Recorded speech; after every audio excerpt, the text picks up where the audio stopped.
ओम नारायण नारायण नारायण नारायण। सभी मित्रों को राम राम। दोस्तों, आज 26 तारीख है, रविवार, और अभी हम रिव्यू करने वाले हैं मिन्नल मुरली, इस मलयालम सुपर हीरो फिल्म का।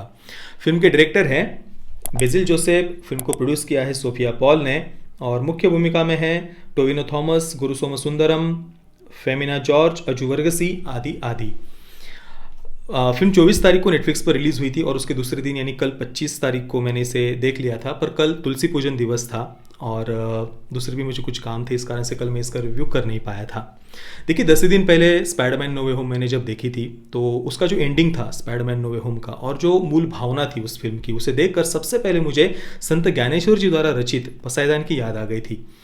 16 वर्ष की, मात्र 16 वर्ष की आयु में संत ज्ञानेश्वर जी ने श्रीमद् भगवत गीता की मराठी व्याख्या की थी, जिसे ज्ञानेश्वरी गीता कहा जाता है। और उस ज्ञानेश्वरी गीता के अंत में चारों वेदों का सार, संत ज्ञानेश्वर जी 16 वर्ष की आयु में ही उन्हें चारों वेदों का ज्ञान था, शास्त्रों का अभ्यास था। श्रीमद् भगवत गीता की उन्होंने मराठी में व्याख्या की थी इतनी कम आयु में। तो वो जो ज्ञानेश्वरी गीता है, उसके अंत में संत ज्ञानेश्वर जी ने जो प्रार्थना की है, उसे पसायदान कहा जाता है। और पसायदान का जो दूसरा श्लोक है वो है, जे खळांची व्यंकटी सांडो ते सत्कर्मी रती वाढो, भूता परस्परे जड़ो मैत्र जीवांचे। जिसका अर्थ होता है कि जो दुष्ट प्रवृत्ति के लोग हैं, उनकी दुष्ट प्रवृत्ति का नाश हो, यानी दुष्टों का नाश हो ऐसा उन्होंने नहीं कहा है, उनकी दुष्ट प्रवृत्ति का नाश हो ये कहा है। और उनकी दुष्ट प्रवृत्ति सत्प्रवृत्ति में बदल जाए, उनकी सत्कर्म में रुचि बढ़े, और पृथ्वी पर जितने भी मनुष्य मात्र है, प्राणी मात्र है, उन सब में आपस में प्रेम हो, अनुराग हो, बंधुता हो। ये उसके दूसरे श्लोक का अर्थ था। इसके बाद भी तीसरे श्लोक में भी उन्होंने यही कहा है, दुरितांचे तिमिर जावो, यानी जो दुष्ट है, जिनके मन में अंधकार भरा हुआ है, उस अंधकार का नाश हो, दुष्टों का नाश हो, ऐसा उन्होंने नहीं कहा है। और स्पाइडरमैन नो वे होम में भी उसकी जो मूल भावना है यही है। वहाँ पर जो हमें मुख्य 4 विलन दिखाए गए हैं, उनकी जो बुरे विचारों के कारण, गलत विचारों के कारण, या जो भी तमस उनके अंदर भरा हुआ है, उसने जो उनकी बुद्धि पर, मन पर जो कंट्रोल किया हुआ है, उसका वो नाश करते हैं, उन दुष्टों का नाश नहीं करते हैं।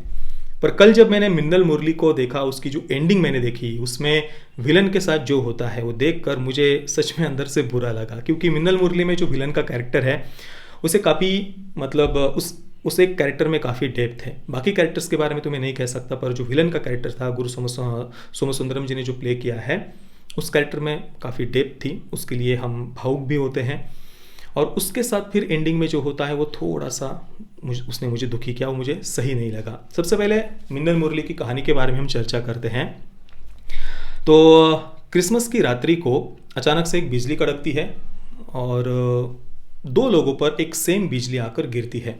एक है जेसन, जो हमारी फिल्म का मुख्य पात्र है, और दूसरा एक शिबू नाम का पात्र है, उस पर, इन दोनों पर ये बिजली गिरती है। और इस बिजली उन पर गिरने के कारण उन्हें कुछ स्पेशल पावर्स मिल जाते हैं। अब सबसे पहले हम जेसन के बारे में बात करते हैं। जेसन एक अच्छे खासे परिवार से है, दिखने में काफ़ी सुंदर है, और गांव के जो टपुरी छाप लड़के होते हैं, बिल्कुल उसी प्रकार की हेयर स्टाइल, कपड़े वगैरह वो पहनता है। बातें भी बिल्कुल उसी प्रकार की करता है। जीवन में कोई ज़्यादा गंभीरता या स्थिरता नहीं है। युवावस्था की जो फूहड़ता, उच्छृंखलता होती है, बिल्कुल उसी प्रकार का कैरेक्टर है। अमेरिका जाना चाहता है, कोई अपने जीवन को लेकर उतना कुछ खास सीरियस नहीं है। उसकी एक गर्लफ्रेंड है जिसकी अभी शादी होने वाली है, और उसी शादी में वो वहाँ पर हंगामा करने गया था, और उसी हंगामा करते समय शादी में उसके ऊपर एक बिजली गिर जाती है, और उसे सुपर पावर्स मिल जाते हैं। जेसन की जो जीजा है वो पुलिस में है, और वो जेसन की बहन को काफ़ी मारते रहते हैं, बात बात में मारते रहते हैं। तो इस प्रकार का ये जेसन का कैरेक्टर और उसका परिवार दिखाया है। दूसरी तरफ है शिबू का पात्र, जिस पर उसी रात्रि को वो सेम बिजली गिरी थी। उससे भी सुपर पावर्स मिले हुए हैं। शिबू एक समाज के द्वारा धुतकारा गया कैरेक्टर है, जिसे कोई भी सम्मान की दृष्टि से नहीं देखता है। बचपन से ही उसे सब पागल पागल कहकर चिढ़ाते आ रहे हैं, और उसकी जो माँ थी उसके साथ भी उसके बारे में भी गांव में इसी प्रकार की बातें कही जाती है।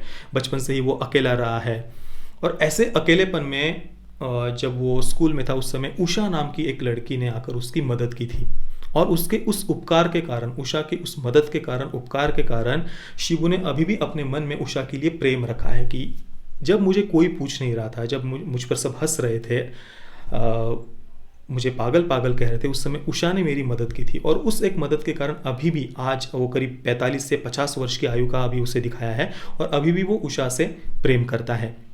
उषा अपने पति को छोड़कर अभी अलग हो गई है और अभी फिर से वो उषा के दृष्टि में एक सम्मान पाना चाहता है। तो शिबू सबसे पहले अपनी शक्तियों का उपयोग उषा की मदद करने के लिए करता है। जिस टी स्टॉल पर शिबू काम करता था उस टी स्टॉल का ओनर उषा को सेक्सुअली हरास कर रहा था। तो ऐसी बलात्कारी मानसिकता वाले व्यक्ति को शिबू सबसे पहले अपनी शक्तियों का उपयोग करके सबक सिखाता है। इसके बाद में उषा की बेटी का ऑपरेशन करना था, पैसों की आवश्यकता थी जो उषा के पास में नहीं थे, तो उसकी मदद करने के लिए शिबू एक बैंक को लूटता है और उसके बाद में और कुछ गलतियां उससे हो जाती है उषा की दृष्टि उषा को फिर से पाने के लिए। शिबू ने भी शुरुआत में अपनी शक्तियों का उपयोग एक प्रकार से उषा की मदद करने के लिए किया था। उसके स्वार्थ के लिए तो नहीं कह सकता, उषा की मदद करने के लिए उसने किया था जिसमें उसका स्वार्थ भी था। अब दूसरी तरफ जेसन भी अपनी शक्तियों का उपयोग सबसे पहले अपने स्वार्थ के लिए करता है। गांव की जो पुलिस ऑफिसर है जो उसके गर्लफ्रेंड के पिता भी है, उन्होंने जेसन के पिता का उसके परिवार का अपमान किया था और अभी जो उसके पिता है उन्हें मारा भी था। तो ऐसे पुलिस ऑफिसर से बदला लेने के लिए यानी अपने व्यक्तिगत काम के लिए स्वार्थ के लिए जेसन सबसे पहली बार खुलकर अपनी शक्तियों का उपयोग गांव वालों के सामने करता है।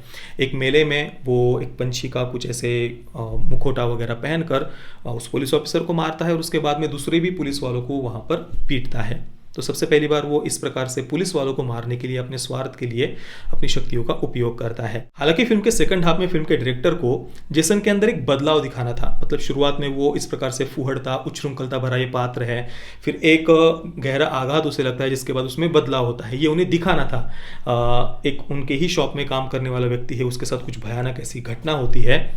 उस घटना से पहले जेसन ने उनका अपमान किया था और जेसन उनसे माफ़ी भी नहीं मांग पाता और इस घटना के बाद में जेसन के पिता उसका परिवार उसे डांटते हैं, टोकते हैं कि तुम्हें इस प्रकार से उनका अपमान नहीं करना चाहिए था, तुम उनकी गोदी में खेले हो। तो इस घटना के बाद में जेसन में एक परिवर्तन आता है ऐसा उन्हें दिखाना था, पर वो जो ट्रांसफॉर्मेशन है, वो जो बदलाव है जेसन के कैरेक्टर में, वो उतना अच्छी तरीके से नहीं दिखाया गया, उतना वो बदला हुआ है कैरेक्टर ऐसा हमें नहीं लगता है।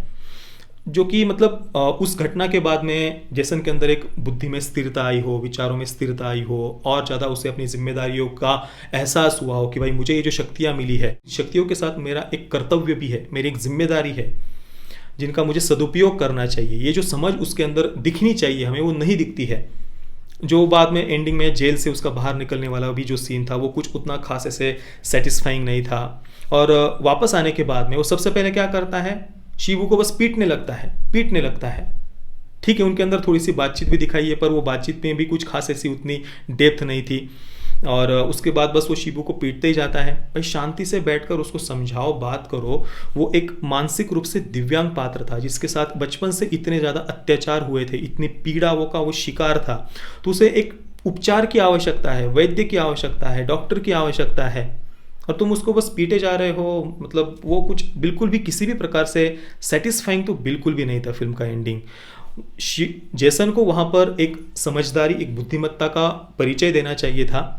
उसमें जो ये ट्रांसफॉर्मेशन हुआ है कि भाई एक व्यक्ति जिनसे मैंने माफ़ी नहीं मांगी उसके बाद उनकी मृत्यु हो गई तो अभी भी वो पछता रहा है, तो ये पछतावा, ये गिल्ट, ये ग्लानी जो उसके अंदर दिखनी चाहिए वो नहीं दिखती है हमें। और अगर इतनी गिल्ट, पछतावा, ग्लानी उसके अंदर होती तो वो शिबू के साथ वैसे नहीं करता, वो उसको समझता कि चलो ठीक है तुमसे गलती हो गई, अब तुम्हें कुछ ना कुछ उसके साथ वो अच्छा करना चाहिए था, उस कैरेक्टर को भी उसे समझना चाहिए था।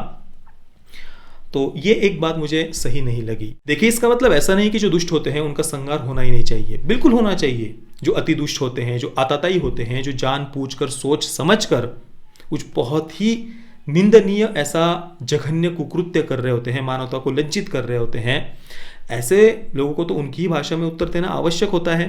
पर यहाँ पर शिबू का जो कैरेक्टर है वो किसी भी दृष्टि में सोच समझकर या जानबूझकर ये नहीं कर रहा था, उल्टा वो स्वयं पीड़ित था। और फिल्म में देखिए एक शिबू के कैरेक्टर को अगर हम छोड़ दें तो बाकी किसी भी कैरेक्टर में, किसी भी पात्र में कोई डेप्थ नहीं थी, कोई इमोशनल डेप्थ नहीं थी, कोई लेयर्स नहीं थे, केवल एक शिबू के कैरेक्टर में थे। और उस कैरेक्टर के साथ भी एंडिंग में जो होता है वो मेरे लिए तो कम से कम सेटिस्फाइंग नहीं था। इसके साथ ही देखिए जो ब्रूस ली बीजी का कैरेक्टर था जो फेमिना जॉर्ज ने प्ले किया है, उसका भी फिल्म के एंडिंग में मिन्नल मुरली के साथ में एक बहुत बड़ा योगदान था, पर उसे कुछ खास वैसे फिल्म के एंडिंग में क्रेडिट नहीं दिया गया। जेसन के जो जीजा है, जो जेसन की बहन को बार बार बात पर मारते रहते थे, उन्हें भी अपनी गलती का पता चला है या उन्हें भी अपनी गलती के लिए पछतावा है, ये भी हमें कहीं पर भी नहीं दिखता। और ना ही जेसन ऐसा कोई प्रयास करता है कि उसके जीजा को उनकी गलती पता चले, इसका भी प्रयास जेसन फिल्म में कहीं पर भी नहीं करता। और जो पुलिस वालों के कैरेक्टर थे उनके भी जो शेड्स है या जो कैरेक्टर के टोन है वो बार बार चेंज होते रहते हैं। जैसे कि जेसन के गर्लफ्रेंड के जो पिता है, उस कैरेक्टर को शुरुआत में थोड़ा सा फनी दिखाया था, उसके बाद अचानक से एक सीन में जेल के अंदर वो जेसन के पिता का, परिवार का बहुत ही गलत तरीके से अपमान करते हैं, और इसके बाद फिर से वो फिल्म के एंडिंग में उनकी एक अच्छी साइड दिखाई गई है।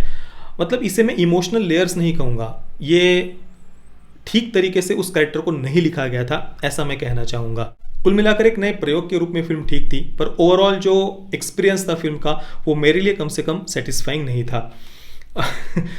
अभी मैंने जस्ट इस फिल्म का नाम गूगल पर सर्च किया और एक आर्टिकल मेरे सामने निकल कर आया, ये देखिए, इसमें लिखा है Minnal Murali the best super hero movie of the year could teach Marvel how to solve its villain problem.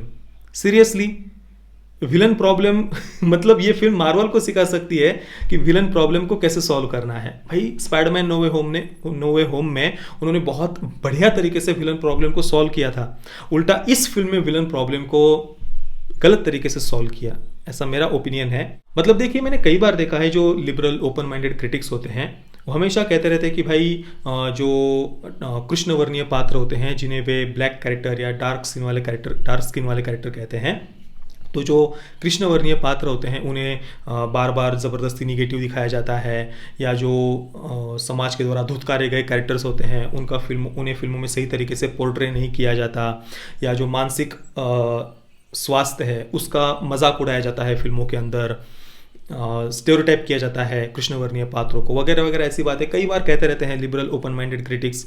पर इस फिल्म में ये सारे प्रॉब्लम्स थे। एक कृष्णवर्णीय पात्र जो समाज के द्वारा धुतकारा गया है, उससे मानसिक रूप से वो थोड़ा सा दिव्यांग भी था, उसे कुछ समस्या थी, और उस कैरेक्टर के साथ फिल्म के एंडिंग में इस प्रकार से दिखाया है, पर फिर भी किसी को कोई समस्या नहीं हुई, ये देखकर मुझे आश्चर्य हुआ। तो दोस्तों, ये था मेरा मिन्नल मुरली का रिव्यू। मैं फिल्म को दूंगा 5 out of 10 stars. Parental guidance की बात करें तो फिल्म में कोई सेक्स, न्यूडिटी, कोई एक्सट्रीम वायलेंस वगैरह नहीं है। नेटफ्लिक्स पर इसे 13+ की रेटिंग दी गई है, तो अगर आप देखना चाहते हैं तो देख सकते हैं परिवार के साथ में। बाकी दोस्तों, आपने अगर फिल्म को देखा है तो आपका एक्सपीरियंस कैसा रहा मुझे अपने कमेंट में अवश्य बताइए। वीडियो देखने के लिए आप सभी मित्रों का बहुत बहुत धन्यवाद। जय श्री राम, वंदे मातरम।